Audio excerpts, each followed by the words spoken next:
مشكلة أهل الخلاف وأشفق على أبنائهم أنهم يعانون من هذه الأوهام. أوهام كبراؤهم هؤلاء يوقعونهم في هذه الأوهام حتى يبعدونهم عن الحق، يجعلون لهم عناوين تهويلية، الطعن في الصحابة، ما يبحث فيما وراء ذلك. إذا كنت تعتبر كل هؤلاء الذين تسميهم صحابة على حد تعبيرك، إذا كنت تعتبرهم كلهم خيرين فأنت واهم، فيهم بطانة الشر. يمكن أن يكون في أصحاب الأنبياء منحرفون أشرار أم لا يمكن؟ يمكن. أنتم في أحاديثكم الصحيحة تقرون بذلك. افتحوا معي على صحيح البخاري في الجزء 8 الصفحة 121، وسنن النسائي الجزء 7 الصفحة 158، ومسند أحمد الجزء 3 الصفحة 39، يروون رواية عن أبي سعيد الخدري أحد أصحاب رسول الله صلى الله عليه وآله عن النبي صلى الله عليه وآله وسلم قال، دققوا في هذه الرواية وانظروا، رسول الله يقول على حسب روايته، يقول: ما بعث الله من نبي ولا استخلف من خليفة إلا كانت له بطانتان. إلا كانت له بطانتان. ما معنى البطانتين؟ بطانة الرجل يعني شنو؟ بطانة الرجل يعني أصحابه المقربون، خاصته الذين يدخلون عليه، يفضي إليهم بأسراره، يستمع إلى مشورتهم، كما يقال الآن، يقال بطانة الحاكم. بطانة الحاكم يعني شنو؟ يعني المحيطين به، المقربين إليه. رسول الله يقول على ما تروون أنتم: ما بعث الله من نبي ولا استخلف من خليفة إلا كانت له بطانتان. بطانة تأمره بالمعروف وتحضه عليه، وبطانة تأمره بالشر وتحضه عليه. فالمعصوم من عصم الله تعالى.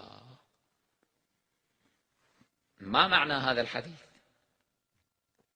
معنى هذا الحديث أن في أصحاب رسول الله حتما وقطعا بطانة من الأشرار، من الخونة، من المنافقين، وكانوا يحضون رسول الله على الشر، لأن رسول الله يقول: ما بعث الله من نبي ولا استخلف من خليفة إلا كانت له بطانتان، بطانة خير، بطانة شر. فإذا معنى هذا أنه لا يمكن أن نقيس كل من تسمونهم صحابة على مقياس واحد، كلهم عدول، كلهم فضلاء، كلهم مؤمنون، كلهم مستقيمون العقيدة. شنو هذا الكلام السخيف؟ لا، فيهم منحرفون، فيهم منافقون، فيهم بطانة شر. ورسول الله لا يقول أصحابي فقط، يقول بطانتي فيها بطانة شر. بطانتي يعني المقربين المحيطين بي، اللي كانوا دائما يلازموني، يدخلون علي. بطانتان. أكو قسمين من أصحاب رسول الله. نحن الذي صنعناه أنه أخذنا هؤلاء وبحثنا في سيرة كل واحد منهم حتى نتوصل من بطانة الخير ومن بطانة الشر. أنتم واقعون في أوهام،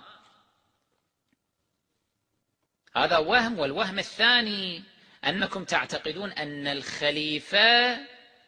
الخليفة يختاره الناس، لا أن الله يختاره.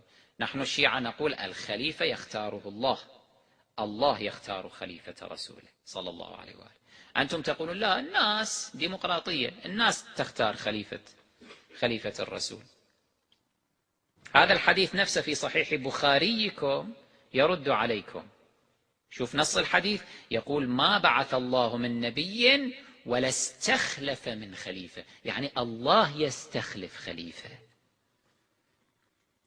وهنا بدلالة الواو نفهم هذه واو المغايرة، هنالك نبي وهنالك خليفة، ما بعث الله من نبي، حتى لا يقال إن المقصود من استخلاف الخليفة يعني النبي مثل آدم عليه السلام أن الله جعله خليفة في الأرض، لا، المقصود معنى آخر، خلفاء غير الأنبياء، لأن واوا هنا أثبتت المغايرة، ما بعث الله من نبي ولا استخلف من خليفة. إذن الخلافة تعيين الخليفة بيد الله تبارك وتعالى لا بيدنا نحن. إذا نحن نختار الخليفة إذن هذا خليفتنا نحن، لا خليفة رسول الله، لا خليفة الله. أنتم تقولون أبو بكر خليفة رسول الله، على أي أساس خليفة رسول الله؟ رسول الله استخلفه؟ لم يستخلفه رسول الله. أنتم تقولون سقيفة بني ساعد استخلفوا، هم الذين استخلفوا، إذن هذا خليفة بني ساعد، هم الذين عينوا. خليفة المرء هو الذي يكون المرء ذاك هو الذي خلفه، هو الذي استخلفه، أنا أخلفه فيكم. أما أنتم تجتمعون وتجعلون لي خليفة رغما عن أنفي، هذا لا يصح. كيف يصح هذا؟ فإذا أبو بكر ليس خليفة رسول الله، قولوا خليفة بني ساعد. إذا كلش أردتم أن تتوسعوا تقولون خليفة المسلمين، المسلمين خلفوا، خلص، واحد من مخلفاتهم مو خلفائهم، واحد من مخلفاتهم، مو خليفة الله، خليفة رسوله صلى الله عليه وآله. سموا الأشياء بمسمياتها. هذه هي الأوهام التي يعاني منها أهل الخلاف. لو أنهم، وأنا حديثي ليس مع أمثال القرضاوي وأشباهه، هؤلاء الذين يجحدون بالحق، الذين يعرفون الحق ويجحدونه، أنا حديثي مع أهل الإنصاف منهم، مع المثقفين منهم، مع المتعلمين منهم، مع الذين عندهم ضمير. حديثي مع هؤلاء أنه كفى سياقا وانخداعا بالأوهام. تدبروا في الحجج والبراهين التي يذكرها أهل الحق، ابحثوا في الغدير. هذه مناسبة عظيمة، عيد عظيم قد جاء الآن. ماذا يضركم لو أنكم توجهتم إلى مساجد الشيعة وحسينيات الشيعة ومراكز الشيعة في هذا العيد، تهنونهم، تباركون لهم، ولو من باب الوحدة الوطنية والسلم الأهلي والتقارب وما أشبه. اذهبوا وباركوا لهم واسمعوا ماذا يقول خطباؤهم في هذا اليوم. اسمع. عادة ما تجد ما يقوله خطباء الشيعة في هذا اليوم مما تروونه أنتم. اسمعوا، انفتحوا على مجالس الشيعة. مشكلة كبيرة يا إخوان، مشكلة كبيرة عند أهل الخلاف. أنا أتذكر في الكويت وغير الكويت في أيام كريسمس وما أيام كريسمس يروحون وفود على أساس يعني اللحمة الوطنية، يروحون إلى الكنائس وما أشبه يباركون لهم. وأولئك أيضا في المقابل يأتون في يوم عيد الفطر أو شيء من هذا القبيل ينظمون أيضا يعني حفل إفطار، الكنائس تنظم للمسلمين، يعني هكذا تزاور تبادل أخوي في الزيارات. ولكن سبحان الله كأنه الشيعة لا من كوكب آخر. زين، نظموا هذه الوفود، على الأقل زوروا الشيعة، تعالوا إلى مجالس الشيعة في يوم غدير خم، زوروهم، اسمعوا ماذا يقولون، تخالطوا معهم.